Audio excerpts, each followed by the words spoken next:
सिंहासन हिल उठे, राजवंशों ने भ्रिकुटी तानी थी। बूढ़े भारत में भी आई फिर से नई जवानी थी। गुमी हुई आज़ादी की कीमत सबने पहचानी थी। दूर फिरंगी को करने की सबने मन में ठानी थी। बुंदेले हर बोलों के मुंह से हमने सुनी कहानी थी। खूब लड़ी मर्दानी वह तो झांसी वाली रानी थी। नमस्कार दोस्तों, आदाब। आज इस महान कविता की महान रचयिता सुभद्रा कुमारी चौहान जी का जन्मदिन है, 16 फरवरी। और मेरे मन में ये विचार आया, ये कविता जो बचपन में 6th या 7th में कोर्स में हमने पढ़ी थी, मैंने पढ़ी थी और आज तक मुझे पूरी की पूरी याद है। तो मन में ये विचार आया कि सुभद्रा कुमारी चौहान के बारे में कुछ बात करनी चाहिए। और जब मैं इस विषय पर सोच ही रहा था तो मन में दूसरा विचार आया, क्यों ना सुभद्रा कुमारी चौहान जी के साथ साथ किसी एक यूरोपीय देश या किसी भी मुल्क के किसी अच्छे कवि की कविताओं से उनकी तुलना करनी चाहिए। थोड़ा और पढ़ा तो लगा कि महादेवी वर्मा जी की को भी इसमें जोड़ा जा सकता है। और अभी जब आपसे वार्ता करने के लिए बैठ ही रहा हूँ तो पता चला कि आज निराला जी का भी जन्मदिन होता है। हालांकि इसमें थोड़ा सा कन्फ्यूजन था, कुछ में बताया गया कि वो 21 फरवरी के दिन पैदा हुए हैं और कुछ जो गूगल बाबा ने मुझे बताया कि 16 फरवरी को। तो सूर्यकांत त्रिपाठी निराला पर बातचीत 21 तारीख के लिए आगे बढ़ा दी है। आज बातचीत कर रहा हूँ 3 कवियों के बारे में। देखिए, मेरा मानना यह है कि किसी साहित्यिक मंच से, जैसे पाकी संवाद जहाँ शब्द डरते नहीं, यदि हम 2 भिन्न देशों या भिन्न भाषाओं और भिन्न युगों के कवियों को एक साथ याद करेंगे तो आनंद अलग आएगा।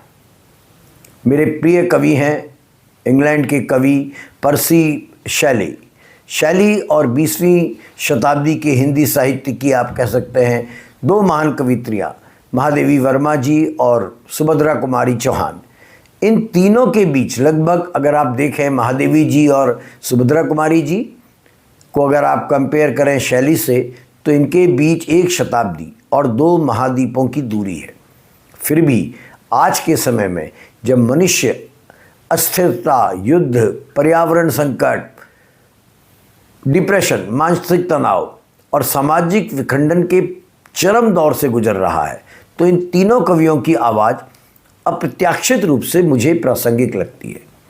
तो इसलिए मैं इनको याद कर रहा हूँ। इन तीनों ने अपने अपने समय की उथल पुथल के बीच क्षणभंगुरता, पीड़ा और परिवर्तन को अपनी कविता का केंद्रीय विषय बनाया। तीनों ने, बड़े कमाल की बात है, जिन कविताओं का मैं यहाँ पाठ करने जा रहा हूँ, उन तीनों कविताओं में इन तीनों कवियों ने प्रकृति के माध्यम से मनुष्य की आत्मा को पढ़ा है, या उन्होंने अपने युग के संकट को अपनी व्यक्तिगत अनुभूति के रूप में रूपांतरित किया। देखिए, शैली का जन्म 1792 में हुआ था और ये वो समय था जब यूरोप फ्रांसीसी क्रांति के प्रभाव से राजनीतिक परिवर्तन के दौर में था। राजशाही के विरुद्ध जन आंदोलन, जन विद्रोह, स्वतंत्रता और समानता के नए विचार पैदा हो रहे थे। औद्योगिक क्रांति की शुरुआत हो चुकी थी। कह सकते हैं कि समाज तेजी से बदल रहा था। 1815 में माउंट तंबोरा, इसके निकट एक जलवायु विस्फोट के कारण 1815 के अंत में जो 1816 है उसे एयर विदाउट अ समर कहा गया। जलवायु अस्थिर हो गई थी, बड़े पैमाने पर फसलें नष्ट हो गई और पूरे यूरोप में निराशा का वातावरण फैल गया था। इसी समय शैली ने एक कविता लिखी, म्यूटेबिलिटी। अद्भुत कविता है, छोटी कविता है और इसकी एक लाइन है जो आज बात के समय में जाकर बहुत ज़्यादा, जिसे आप कह सकते हैं ऑफन कोटेड हो गई, बार बार कोट की गई। उन्होंने इस कविता में म्यूटेबिलिटी में लिखा है, the flower that smiles today tomorrow dies. बड़ी सरल लाइन है, मगर देखिए कितनी सुंदर लाइन है। उनके समय में जीवन बेहद अनिश्चित हो चला था। राजनीतिक दमन चरम पर था, धार्मिक रूढ़ियाँ बढ़ रही थीं और सामाजिक असमानता चौतरफा व्याप्त थी। शैली ने इन्हीं परिस्थितियों के विरुद्ध विद्रोही तेवर अपनाया। शैली आप जानते हैं, उनकी कविताओं को पढ़िएगा, आपको एक स्वर सुनाई देगा हर कविता में। वे राजसत्ता और संगठित धर्म के कटु आलोचक थे। उनके लिए कविता केवल सौंदर्य का माध्यम नहीं थी, बल्कि वे परिवर्तन का औजार मानते थे अपनी कविता को। अब आइए आप महादेवी जी के पर। महादेवी जी 1907 में जन्मी। उस समय ब्रिटिश औपनिवेशिक भारत शासन के अधीन था भारत। स्वतंत्रता आंदोलन तेजी बढ़ रही थी। बंगाल का विभाजन के खिलाफ जनता सड़कों पर थी। कांग्रेस का जन्म हो चुका था। सामाजिक सुधार आंदोलनों के साथ साथ स्त्री शिक्षा और नारी अधिकार के प्रश्न भी उभरने लगे थे। ये छायावाद का युग था, जहाँ आत्मानुभूति, प्रकृति प्रेम इत्यादि प्रमुख थे। जयशंकर प्रसाद, निराला जी, सुमित्रानंदन पंत, इनके साथ साथ महादेवी इस युग की चौथी स्तंभ कही जा सकती हैं या मानी जाती हैं। उनकी कविता मैं नीर भरी दुख की बदली हम सब ने पढ़ी होगी, ज़्यादातर ने पढ़ी होगी या सुनी होगी। ये केवल व्यक्तिगत वेदना नहीं है, बल्कि उस युग की संवेदनशील आत्मा का एक्सप्रेशन है, की अभिव्यक्ति है। औपनिवेशिक दमन चरम पर, सामाजिक बंधन चरम पर और स्त्री अस्मिता के संघर्ष के बीच महादेवी ने करुणा को शक्ति में बदला। आज जब हम, और फिर तीसरी आती हैं जिनका आज जन्मदिन है, सुभद्रा कुमारी चौहान। सुभद्रा कुमारी चौहान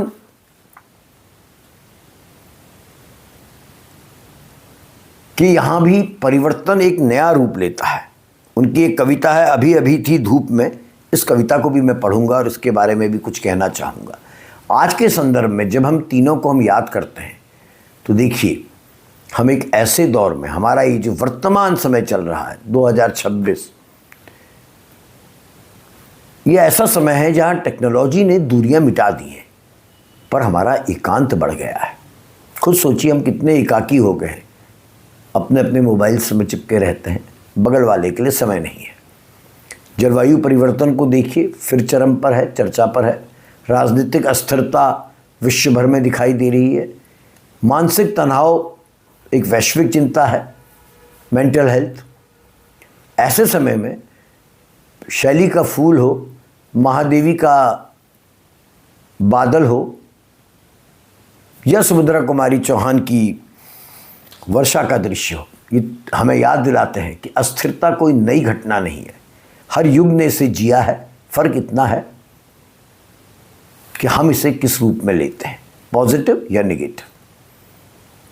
शैली कहते हैं परिवर्तन अनिवार्य है। महादेवी कहती हैं पीड़ा भी सृजन का माध्यम बन सकती है। और सुभद्रा कुमारी चौहान अपनी इस कविता के माध्यम से कहती हैं कि वक्त बदलेगा। ये कविताएं हमें सिखाती हैं कि जीवन की क्षणभंगुरता को स्वीकार करके ही हम उसकी सुंदरता को समझ सकते हैं। म्यूटेबिलिटी कविता 1816 में लिखी गई थी। शैली ने इस कविता को 1816 में लिखा। देखिए, छोटी कविता है लेकिन कितनी सुंदर कविता है। We are as clouds that veil the midnight moon, how restlessly they speed and gleam and quiver, streaking the darkness radiantly,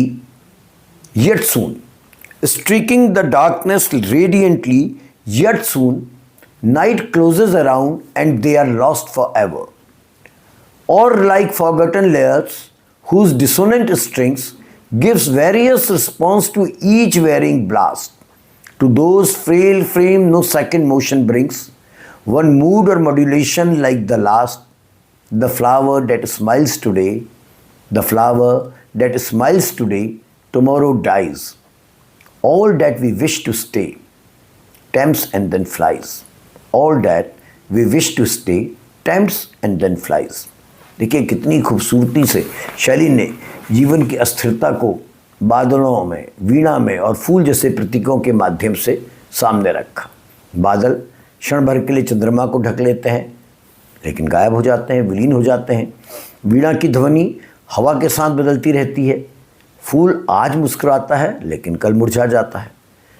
इस प्रकार अगर आप देखें तो शैली परिवर्तन को जीवन का मूल सत्य मान रहे हैं उनके लिए प्रकृति केवल एक दृश्य नहीं है बल्कि मानवीय संवेदनाओं का दर्पण है। शैली की भाषा को उनकी अन्य कविताओं में भी आप देखिए लयात्मक है और दार्शनिक गहराई से भरी हुई है। जीवन की नश्वरता उनके यहाँ निराशा नहीं बल्कि जागरूकता और परिवर्तन का आह्वान है। महादेवी की कविता मैं नीर भरी दुख की बदली, बहुत सुंदर कविता है। हालांकि हिंदी के शब्द इसमें बड़े क्लिष्ट हैं कुछ कुछ जगहों पर। मैं नीर भरी दुख की बदली, स्पंदन में चिर स्पंद बसा, क्रंदन में आहत विश्व हंसा, नयनों से दीपक से जलते, नयनों में दीपक से जलते, पलकों में निर्झरणी मछली, मेरा पग पग संगीत भरा, मेरा पग पग संगीत भरा, श्वासों से स्वप्न पराग झरा, नभ के नवरंग बुनते दुकुल, छाया में मलय बयार पली। मैं क्षितिज भ्रकुटी पर घिर धूमिल, मैं क्षितिज भ्रकुटी पर घिर धूमिल, चिंता का भार बनी अविरल, रज कण पर जल कण हो बरसी, नव जीवन अंकुर बन निकली। रज कण पर जल कण हो बरसी, नव जीवन अंकुर बन निकली। पथ को न मलिन करता आना, पथ चिन्ह को न दे जाता जाना, सुधी मेरे आगम की जग में, सुख की सिरन हो अंत खिली। विस्तृत नभ का कोई कोना, मेरा ना कभी अपना होना, परिचय इतना इतिहास यही, उमड़ी कल थी मिट आज चली। परिचय इतना इतिहास यही, उमड़ी कल थी मिट आज चली, मैं नीर भरी दुख की बदली। महादेवी ने स्वयं को दुख की बदली कह इस कविता में पुकारा। यहाँ देखिए बादल का रूपक अत्यंत प्रभावशाली है। बादल आ रहा है, बरस रहा है, मिट जा रहा है, पर उसके बरसने से नवजीवन अंकुरित होता है। महादेवी अपने दुख को विनाशकारी नहीं बल्कि सृजनात्मक शक्ति के रूप में प्रस्तुत करती हैं। उनका जीवन किसी को मलिन नहीं करता, वे बिना पदचिन्ह छोड़े चली जाती हैं। ये भी बड़ा महत्वपूर्ण है। उनका अस्तित्व विस्तृत आकाश में किसी कोने का स्वामी नहीं, फिर भी उनकी वर्षा नवजीवन का कारण बनती है। यह करुणा, त्याग और शंख भंगुरता का अद्भुत संगम है। सुभद्रा कुमारी चौहान की ये कविता ऐसा लगता है जैसे बच्चों के लिए लिखी गई हो। लिखी भी बच्चों के लिए गई होगी, लेकिन आप गौर से देखिए, उसके पूरे भाव समझिए। पहले कविता सुनिए। अभी अभी थी धूप बरसने, अभी अभी थी धूप बरसने, लगा कहाँ से यह पानी, किसने फोड़ दिए बादल के, की है कितनी शैतानी, किसने फोड़ घड़े बादल के, की है इतनी शैतानी।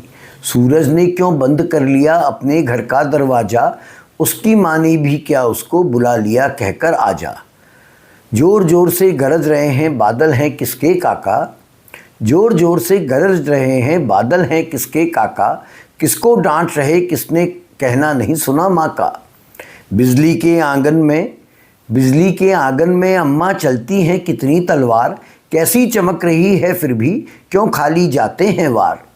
क्या अब तक तलवार चलाना माँ वे सीख नहीं पाए, क्या अब तक तलवार चलाना माँ वे सीख नहीं पाए, इसलिए क्या आज सीखने आसमान पर हैं आए। एक बार भी माँ यदि मुझको बिजली के घर जाने दो, एक बार भी यदि माँ मुझको बिजली के घर जाने दो, उसके बच्चों को तलवार चलाना सिखला कर आने दो। खुश होकर तब बिजली देगी मुझे चमकती सी तलवार, तब माँ कोई ना कर सकेगा अपने ऊपर अत्याचार। पुलिसमैन अपने काका को फिर ना पकड़ने आएंगे, पुलिसमैन अपने काका को फिर ना पकड़ने आएंगे, देखेंगे तलवार दूर से ही वे सब डर जाएंगे। अगर चाहती हो माँ काका जाएं अब ना जेल खाना, अगर चाहती हो काका माँ ना काका न जाएं अब जेल खाना, तो फिर बिजली के घर मुझको तुम जल्दी से पहुँचाना। काका जेल ना जाएंगे अब तुझे मगा दूंगी तलवार, काका जेल ना जाएंगे अब तुझे मगा दूंगी तलवार, पर बिजली के घर जाने का अब मत करना विचार। अब देखिए ये कविता जो है ये पहली दृष्टि में बड़ी सरल बाल कविता सी लगती है। धूप से अचानक वर्षा का दृश्य, बादलों की गरज, बिजली की चमक, सब कुछ जैसे प्रकृति का खेल हो। एक बच्चा अपनी माँ से पूछ रहा है, अभी धूप थी, ये पानी कहाँ से आ गया, किसने बादलों का घड़ा फोड़ दिया, सूरज ने अपना दरवाज़ा क्यों बंद कर दिया। आश्चर्य है इन प्रश्नों में, कौतूहल है, बाल मन की स्वाभाविक चंचलता है। लेकिन इस जिज्ञासा से इतर बच्चे को प्रकृति का अचानक बदल जाना रहस्यमय लग रहा है। वह बादलों को घड़ा मान रहा है, बिजली को तलवार और गरज को जैसे किसी की डांट। यह कल्पना संसार निश्चित रूप से बाल साहित्य की सहजता से जन्म लेता है और यही सुभद्रा कुमारी चौहान जी की विशिष्टता भी रही है। पर कविता अगर आप गौर से देखेंगे, केवल यही नहीं रुकी, इसमें प्रकृति का मानवीयकरण बेहद प्रभावशाली तरीके से हुआ है। बादल काका बन गए हैं, बिजली अम्मा के रूप में आ रही है, सूरज का अपना घर है। कविता जीवंत और आत्मीय है और प्रकृति अब दूरस्थ नहीं, वह परिवार का हिस्सा बन गई। लेकिन इस कविता में शक्ति और संघर्ष का स्पष्ट संकेत भी है। गरजते बादल और चमकती बिजली केवल बच्चे की कल्पना नहीं है, वे ऊर्जा और प्रतिरोध के प्रतीक भी है। बच्चा कह रहा है वो बिजली के घर जाकर तलवार चलाना सीख कर आएगा ताकि कोई उसकी माँ पर अत्याचार ना कर सके। तलवार सीखने की आकांक्षा के पीछे अन्याय के विरुद्ध खड़े होने की इच्छा है।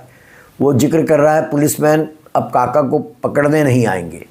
तो कविता आप कह सकते हैं, स्पष्ट रूप से समझ सकते हैं कि स्वतंत्रता आंदोलन के संदर्भ से भी जुड़ती है। काका संभवतः वह स्वतंत्रता सेनानी है जिन्हें अंग्रेज पुलिस पकड़ के ले जाती है। तो बालक कल्पना कर रहा है कि वह शक्तिशाली हो जाएगा तो अत्याचार रुक जाएगा। इस प्रकार ये कविता 3 स्तरों पर एक साथ कार्य करती है। सतह पर वो मनुष्य का चंचल, प्रकृति का चंचल दृश्य है, उसके भीतर बाल मन की कल्पना और आश्चर्य है, और गहरे स्तर पर राष्ट्रीय चेतना और प्रतिरोध की भावना है। सुभद्रा कुमारी चौहान ने अत्यंत सरल भाषा में मेरी समझ से ऐसी कविता रची जो मासूमियत और संघर्ष दोनों को एक साथ साध रही है, और ये इस कविता की सबसे बड़ी उपलब्धि है।